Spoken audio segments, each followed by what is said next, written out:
Welcome to law scholar independent society LSIS के channel में आप सबका स्वागत है। On the behalf of LSIS today will begin with the English classes. आगे भी ऐसे और वीडियोस देखते रहने के लिए हमारे चैनल को ज़रूर सब्सक्राइब करें। So today will begin with the idioms. Idioms पे बेस्ड क्वेश्चंस दो टाइप से आते हैं, या तो वो आपसे मीनिंग्स पूछते हैं या फिर सेंटेंस फॉर्मेशन के लिए बोलते हैं। तो हम दोनों ही आगे लेके चलते हैं। तो the first one is bed of roses. इसका बहुत सिंपल सा मीनिंग है अ कंफर्टेबल और लग्जूरियस पोजीशन। मतलब कह सकते हैं कि जो बहुत आरामदायक तरीके से रह रहे हो वो बेड ऑफ रोजेस, उनकी लाइफस्टाइल को आप बेड ऑफ रोजेस कह सकते हैं। तो इसका हम सिंपल सा एग्जाम्पल देखते हैं। Living in a big city is not a bed of roses. You will have to work hard and earn good for it. एक बड़े शहर में रहना सिर्फ बेड ऑफ रोजेस नहीं है, आपको उसके लिए बहुत मेहनत करनी पड़ती है। तो आप ऐसे इसको यूज़ कर सकते हैं। एग्जाम्पल आप कुछ भी बना सकते हैं। मैंने एक ऐसे ही सिंपल सा बना लिया है और मैं कहूँगी कि आप आगे भी सारे इडियम्स के एग्जाम्पल्स और प्रैक्टिस करते रहें, सो दैट आपको ये बहुत ईजीली याद हो जाएंगे और आप आगे भी सेंटेंसेस बना पाएंगे। तो चलते हैं नेक्स्ट की तरफ।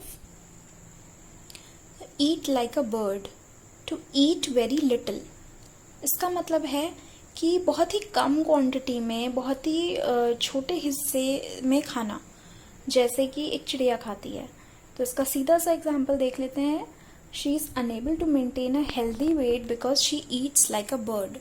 तो इसमें आप ये सोच सकते हैं कि हम इसलिए ऐसा कह रहे हैं कि एक आपको स्वस्थ रहने के लिए जितना खाने की आवश्यकता है, अगर आप नहीं खाएंगे तो आप कैसे कहेंगे कि कोई ऐसा हेल्दी नहीं रह पा रहा है, स्वस्थ नहीं रह पा रहा है, क्योंकि वो चिड़िया के सामान खाता है। मतलब ये बहुत सिंपल सा एग्जाम्पल है और आप कहीं भी यूज़ कर सकते हैं।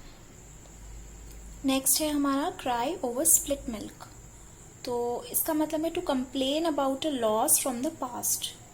मतलब अगर आपका कोई पास्ट में कोई लॉस हो गया हो, जैसे कोई नुकसान हो गया हो, और अब आप उसके बारे में रो रहे हैं, कंप्लेन कर रहे हैं, तो उस कंप्लेन करने से कोई फ़ायदा तो है नहीं। तो इसलिए आप ये कहेंगे कि इस पे करना मतलब उतना ही बेकार है कि जैसे अगर मान लीजिए आपने गैस पे दूध उबालने को रखा हो और वो गिर जाए, निकल जाए, तो आप क्या करेंगे? अब आप कुछ नहीं कर सकते, आपको नए सिरे से स्टार्ट करना पड़ेगा। तो उतना ही यूज़लेस है वो कि आप किसी पास्ट में हुई, बीत चुकी चीज़ पे रोएं। तो वहाँ पे आप ऐसे कह सकते हैं कि मान लो किसी का सामान खो गया है, तो आप कैसे कहेंगे? आप उससे कहेंगे be careful with your things next time, it's no use crying over the split milk. क्योंकि अब जो खो गया है वो तो खो गया है, बट आप आगे से ध्यान रखो और पहले की तरह उस पर रोना व्यर्थ है। सो चलते हैं नेक्स्ट की तरफ। बीट अराउंड द बुश, मतलब avoid talking about the main point. इसका हम बहुत सिंपली कह सकते हैं कि अगर आप कोई बात कर रहे हैं तो आप मुख्य मुद्दे से हट के इधर उधर की गोल मोल बातें कर रहे हैं, तो वो यही हुआ। It is that you are beating around the bush. इसको आप सिंपली किसी से कह सकते हैं stop beating around the bush and tell me what the real matter is. कि अगर कोई आपको सही बात नहीं बता रहा हो और इधर उधर की बातें कर रहा हो, तो आप उससे कह सकते हैं कि stop beating around the bush. So अब नेक्स्ट की तरफ, अ डाइम अ डजन। इसका मतलब है वेरी कॉमनली अवेलेबल।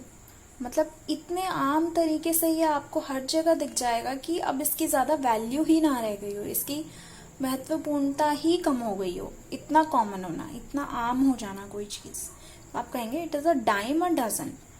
तो इसको आप एक एग्जाम्पल मैंने ये लिखा है कि singing and dancing reality shows are a dime a dozen nowadays. जैसे कि आप सबने देखा ही होगा कि सिंगिंग और डांसिंग रियलिटी शोज बहुत सारे आ गए हैं अब। तो ऑफेंस नहीं लेना है इसमें, गलत बात नहीं है, अच्छी बात है। बहुत सारे प्लेटफॉर्म्स हैं, आप कहीं भी अपना टैलेंट शो कर सकते हैं।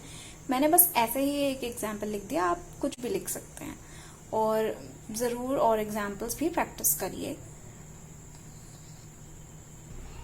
नेक्स्ट है हमारा पीस ऑफ केक।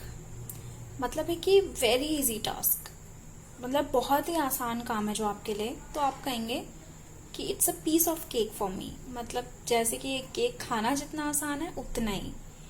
तो जैसे अगर मान लीजिए आप में से कोई मैथ्स में बहुत अच्छा है, तो हम कहेंगे कि आप किसी दूसरे से ऐसे कह सकते हैं कि solving this mathematics question is a piece of cake for me.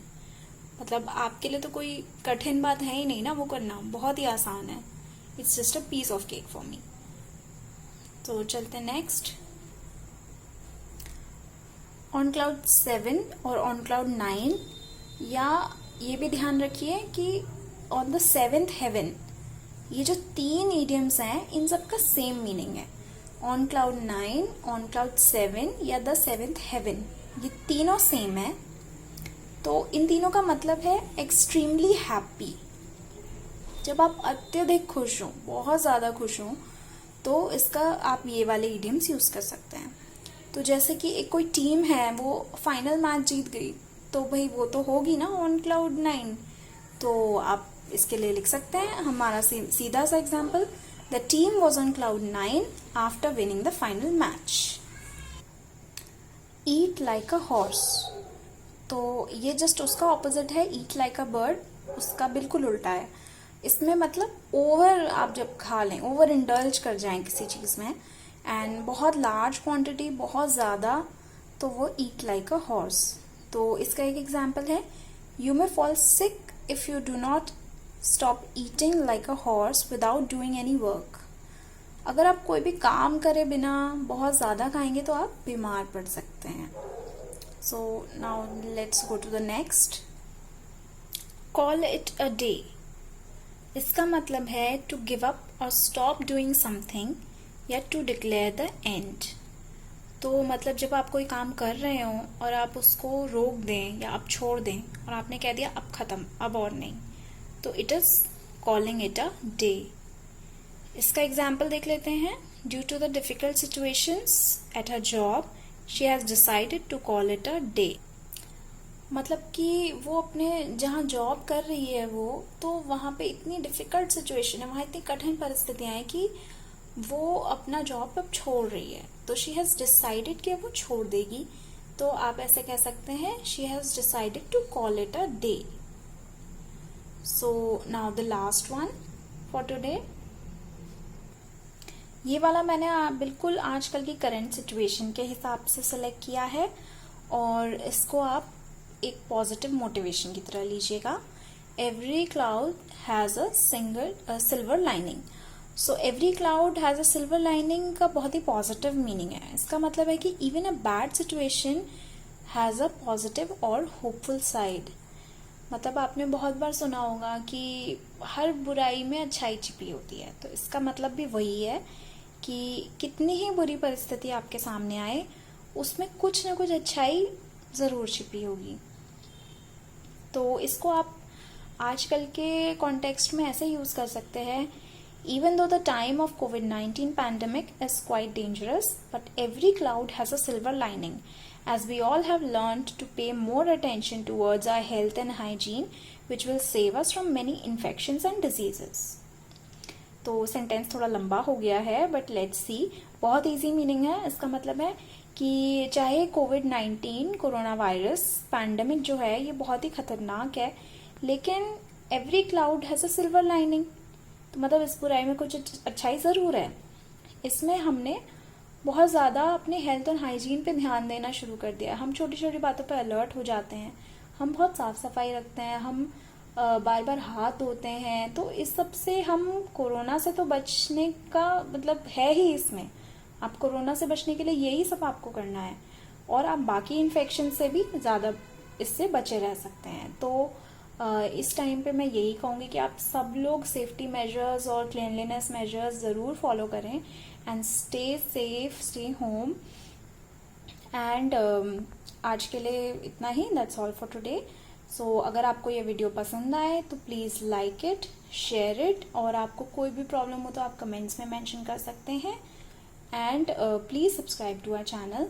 Thanks for watching.